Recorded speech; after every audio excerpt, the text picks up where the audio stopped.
I have Lindsey Heppner. She is the CEO and Creative Director of Vampped. And I'm telling you, as an older business person, I'm amazed how people make money in the same industry that I kind of grew up in, the agency industry. Yeah. Talent, content.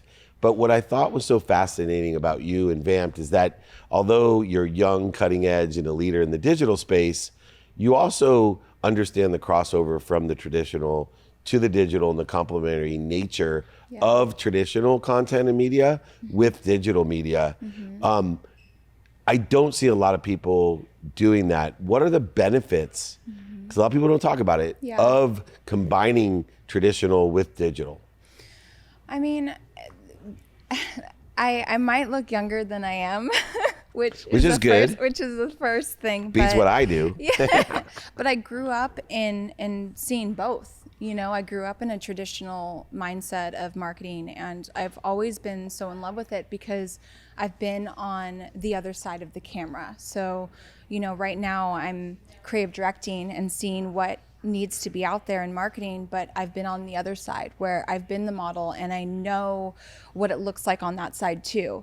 So with traditional, you know, there is so many aspects of it that still is happening and is actually coming back. I mean, one of my clients was saying catalogs is pumping more than ever because people are staying at home. So people want this like physical feeling of seeing marketing outside of their phone. But what's great about what had happened recently with the pandemic is everyone more so than ever realized that social media is super important for their business.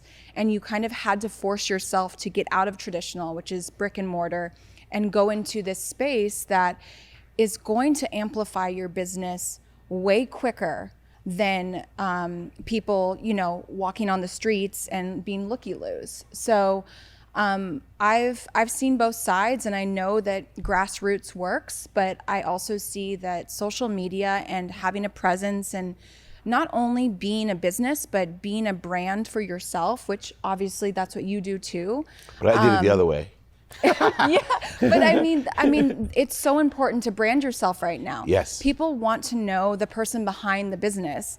And I think someone who's really, really good at it too is Dana White.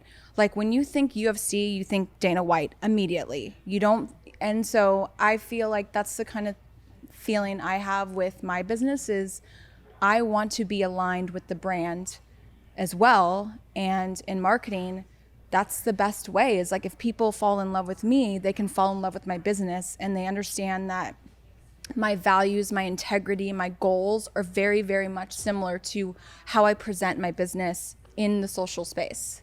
It allows you to have much more breadth and spectrum when you brand yourself along with a business. Yeah. It's much more powerful because businesses change. But your brand will be there as long as you're alive. Yep. And it's applicable to so many different things. We were just talking about licensing different shows and doing different things. Now, your background is in the creative side of stuff, and you've been able to leverage that, like a Ron Howard, I'm gonna age myself, and how he was, you know, probably one of the biggest childhood stars in history and has leveraged himself into a producer and director, executive producer, and done extremely well on both sides, where I was the other side, where I ended up backing into building my brand in the last 4 years. But there's an idea when I was a sports agent that I surround yourself with the right people and the right ideas. And you have an interesting perspective from being in front of the camera because I know managing talent myself, there's so many people pulling from you. I call it bleeding. And there's so many people to feed. And then you get to the other side of the fence. Now you have to feed people, but there's still people who bleed you. How important are the people you surround yourself with? I think that's the number one importance in business is who you surround yourself with. And I'm always saying, you know, toxic people bring more toxic people. And energy and frequency is so, so important to me because I feel like how much I give to others, I want that reciprocated. And I'm actually going to a heart healer right now who pulls out a lot of trauma, childhood trauma, and makes you realize what kind of people are feeding around you, which is your community. And I've noticed more than ever that boundaries are so important. Regardless of what business you're in, if you are letting the wrong people in, you are now using all your time and energy in the wrong people, and you lack the energy from people that are good for you.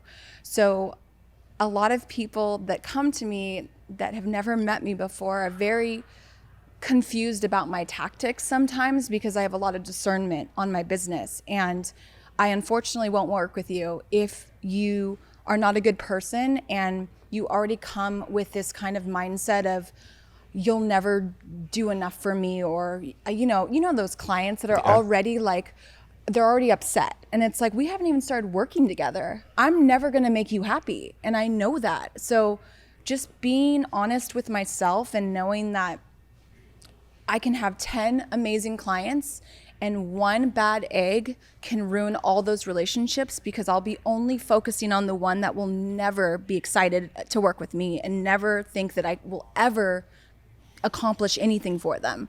So I've always turned down now that business, no matter how much money they have or whatever. I've never looked at my business as it's a monetary thing. It's something that at the end of the day, I want to sleep at night and I want to feel like I was a good person and I helped actually the right people succeed in marketing, and I want to live and breathe their brand as if it was mine. So I can't do that when it's a toxic person and someone who's negative to me already. And I've seen that grow into such a better business plan. And I've noticed even more, people want to talk about the referral and want to have me a part of their business, because I'm only working with great people. So it's like, if you work with great people, they talk about you. Bad people never talk good about you. So it's even like, if you do it even well. if you do well, yeah, they're always negatively thinking. So. It's so funny because I've been on this kick right now about open minds, open hearts, and open hands. Yeah. And that, whether it's in school, I used to joke around, you met one of my daughters, I used to say, look, it's twice as much work to get all A's than it is all A's and a B. Yeah. Because that one teacher has a closed mind. Yep. And you may never get the A, even if you put, twice as much energy into that one class as you do the rest of them, or even more. In sales, I always say, takes 1,000 times the energy to overcome a closed mind in a sale than it does just have one open mind. So why waste your time? Just let it go. And you were mentioning that in your business as well. That's aligned with the Vampped and Revamped brand that you've created. Yeah. Because not only have you vamped and revamped your clientele and creating this, trend in digital entrepreneurship, but within yourself, because we can't find outside of us. And I love seeing young entrepreneurs like yourself that find something within them and then make a business outside of them with these lessons of energy awareness, frequency, this heart healing. Is indicative to me of a quantum shift that occurs in people, and it occurred in me as well. I listen to you and I'm like, I wonder if, she heard herself when she was 21, if she'd be like, are you kidding? I'd say that someday on an interview. No, I mean, I've had some really amazing parents teach me that if you're a good person, good things happen to you. And especially in the industry that I'm in, it's very hard to find people that have my mindset, because of the fact that this is a very rat raced, who can I step on to get ahead, and how do I become famous tomorrow? Right, very scarce. And it's fame, fortune, that whole mantra is just not me. And I think, that's been the hardest thing. I don't drink, I don't do drugs, nothing. So I've always been okay with peer pressure my whole life. And I've been okay with myself, and I've been okay with being the black sheep of the industry, because at the end of the day, I have to live with myself and I want to live my life right. So I preach that a lot to the kids that I manage, because I was in their shoes. I was taken advantage of. I was forced to possibly sleep with someone to do something to get ahead. And I never wanted to do that. I was like, I'm going to make something of myself without having to do that. And so when I see the talent that I manage, I feel like I'm their momager. Like I have the responsibility to protect these children, you know, because their parents aren't around, and they see limelight and they're like, oh my gosh, I have to do something. I have to be famous, but I want to be there to ground them, to be like, you can be that, but you don't have to do all these things to get there. So, and to that point, I think it's aligned with Vampped and Revamped. Maybe you could explain for our audience what Vampped is. So when I first started, everyone thought Vampped had to do with vampires. Yeah. And everyone was like so confused by the name, but actually it's vamping up your business. So we're really known to strategize brands that are coming into the space. And I actually got the spelling of it from one of my favorite people who is the creative director at Paul Frank. And we worked really closely together because I used to model for them for like 4 years. And so when I told him this idea that I was doing, he's like, well, why don't you have 2 P's in it like your name, your last name? So then it can always correlate to who you are. But Vampped it is revamping businesses and vamping up their marketing. And we are very known to have a lot of hype and a lot of noise in the space. And I love that because it's natural, you know, for me to do that. And I don't have to try too hard with people that I work with. And I show the energy. My Vampped is very much like, when you see it, it's very loud. And I feel like my personality is like that. Like I want people to smile. So, and be, you know. Yeah, it's loud and energetic. Yeah. And with that energy, I think 2 things come to the forefront is, you know, to motivate people, but also to inspire them. Yes. They seem to have, as they do for me, a different meaning. What's your definition of motivation and inspiration? I feel like a lot of people think that motivation is only work derived, and I don't believe that's true. I think motivation is anything that makes you feel like you want to wake up and conquer the day and do it the best you can. I'm motivated to go to the gym every day because that's the only time I get for myself. It's the one moment every day that I do something for me and no one bothers me, and I don't let anyone bother me.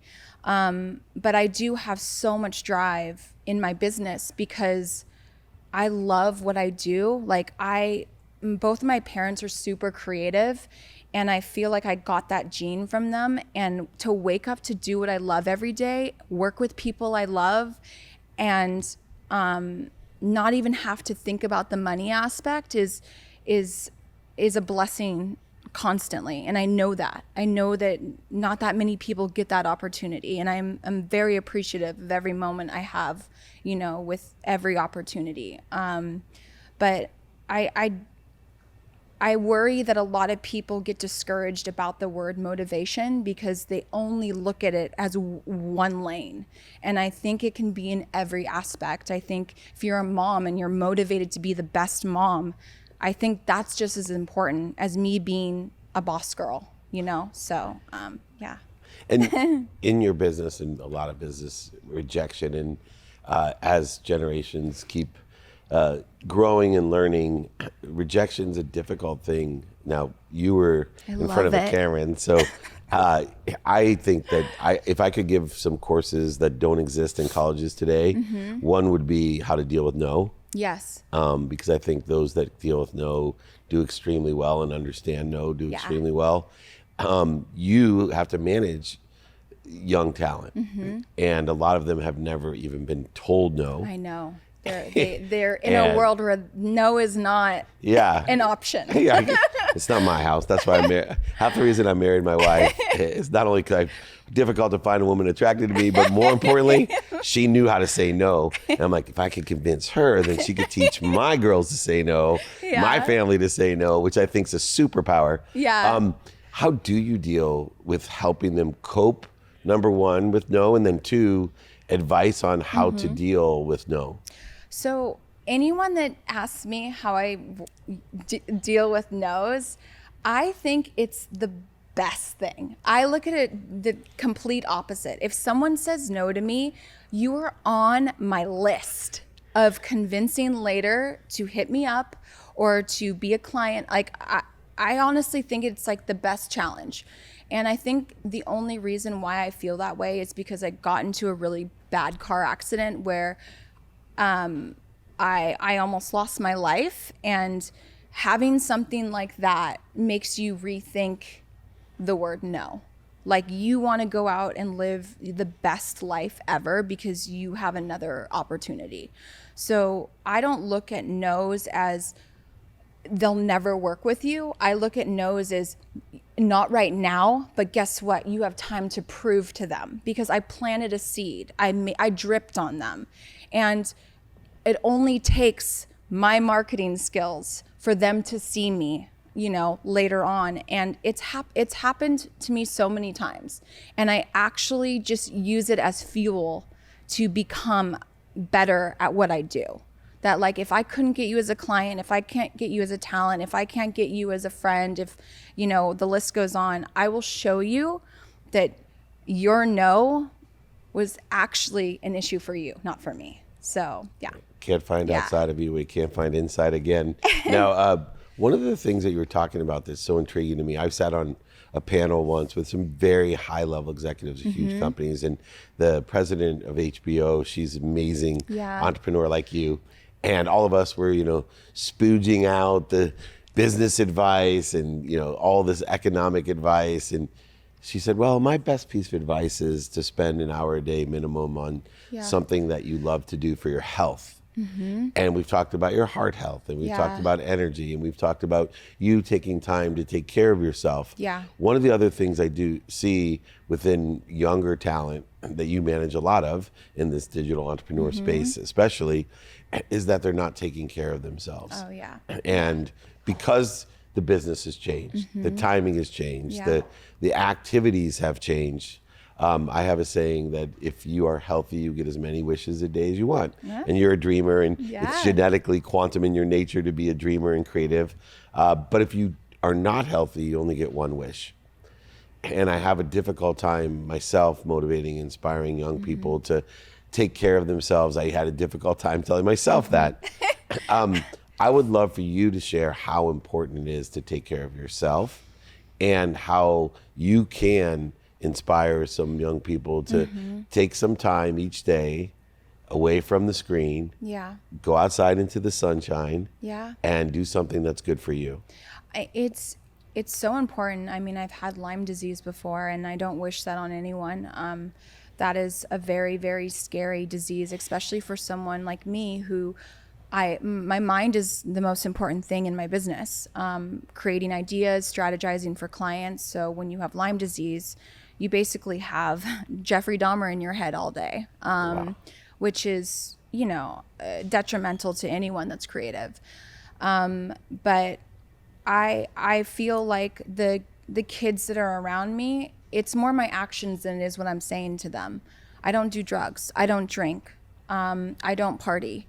I've never done any kind of surgery on my body, my face, nothing.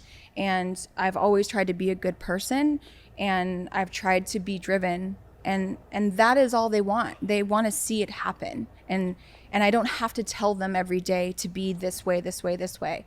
I just do.